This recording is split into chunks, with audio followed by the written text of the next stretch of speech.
ह्या 2 दिवसातले सुद्धा व्हिडिओ बघून बऱ्याच जणांनी कॉन्टॅक्ट केला की आम्ही फ्रँचायझी घेण्याचा विचार करतो, ते घेऊ की नको. माझं वैयक्तिक म्हणणं असं आहे की फ्रँचायझी घ्यायला वांदे काय नाही आहेत, काय चुकीचं काय नाही आहे. पण माझा एक साधा प्रश्न असा आहे की तुम्ही 5 ते 6 लाख रुपये फ्रँचायझीला टाकून ते वसूल होणार कधी किंवा ते रिटर्न कधी मिळणार त्याचे, हा प्रश्न आहे. त्याच्यामुळे वास्तुशास्त्रामध्ये जर तुम्ही ती फ्रँचायझी बसवलीत, कारण आत्ता मी 6 ते 7 फ्रँचायझीची व्हिजिट मध्यंतरी केली होती, त्याच्यानंतर त्यांना अफाट रिझल्ट आले. म्हणजे ठप्प पडलं होतं, म्हणजे दिवसाला चहा 20 पण जात नव्हते, तिथे आता 350-400 जायला सुरुवात झाली. कारण कसं असतं, वास्तुशास्त्राचे पॉझिटिव्ह एनर्जी खूप चांगली सांगितली गेलेली आहे. फक्त तुमचा विश्वास हवा, आणि हा व्हिडिओ विश्वास असणाऱ्यांसाठीच आहे.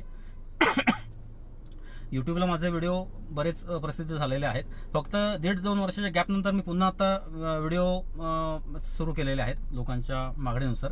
तर आजचा आपला फ्रँचायझी विषय होता. त्याच्यानंतर ब्रह्मस्थानामध्ये मालकान कधीही बसायचं नाही. जे फ्रँचायझी